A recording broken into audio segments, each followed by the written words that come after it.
அவருக்கும் சோத்திரம். இப்பொழுதும் கூட எபேசியர் 3ஆம் அதிகாரம் வசனம் 16 19 வரைக்கும் வாசிக்கிற பாருங்க. நீங்கள் அவருடைய ஆவியிலே உள்ளான மனுஷனில் வல்லமையாய் பலப்படும் விசுவாசத்தினாலே கிறிஸ்து உங்கள் இருதயங்களில் வாசமாய் இருக்கவும், நீங்கள் அன்பிலே வேரூன்றி நிலை பெற்றவர்களாகி சகல பரிசுத்தவான்களோடும் கூட கிறிஸ்துவனுடைய அன்பின் அகலமும் நீளமும் ஆழமும் உயரமும் என்னதென்று உணர்ந்து அறிவு கெட்டாத அந்த அன்பை அறிந்து கொள்ள வல்லவர்களாகும் தேவனுடைய சகல பரிபூரணத்தினால் நிறையப்படவும் அவர் தமது மகிமையினுடைய ஐஸ்வர்யத்தின்படி உங்களுக்கு அனுகிரகம் பண்ண வேண்டும் என்று வேண்டிக் கொள்கிறேன்.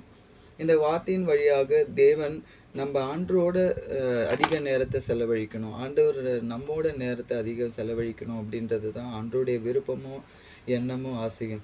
நம்ம அவருடைய பாதத்தில் அமர்ந்து அவருடைய நாமத்தை மகிமைப்படுத்துறது, ஆண்டவரை முழு மனதோடு நம்ம நேசிக்கிறது, அந்த மாதிரி ஒரு பாக்கியத்தை நம்ம பயன்படுத்தும் போது ஆண்டவர் நமக்கு கொடுக்குற ஆசீர்வாதங்களுக்கு அளவே இருக்காது. இதோ மனிதர்கள் மத்தியில் என்ற பாடலை பாடி ஆண்டவருடைய நாமத்தை மகிமைப்படுத்தலாம். இந்த பாடலை பார்க்கும்போதே உங்களுக்கு தேவையான ஆறுதலையும் சமாதானத்தையும் தேவன் தந்து உங்களை ஆசீர்வதித்து வழிநடத்துவார். எல்லா தீமையானவற்றிலிருந்து விடுவித்து இந்த மாதம் முழுவதுமாக உங்களுடைய கையின் பிரயாசத்தை தேவன் ஆசீர்வதிக்கணும்னு ஜெபிக்கிறோம். அப்பா, இந்த சேனலை பார்க்குற ஒவ்வொரு சகோதர சகோதரியும் ஐயா அம்மா உடைய கரத்தில் ஒப்பு கொடுத்துறோம்ப்பா. ஒவ்வொருத்தரையும் உங்கள் அன்பினாலும் உங்கள் ஆசீர்வாதத்தினாலும் நிரப்பி இந்த மாதம் முழுவதுமாக ஒவ்வொருத்தருடைய கையின் பிரயாசத்தை ஆசீர்வதிங்கப்பா.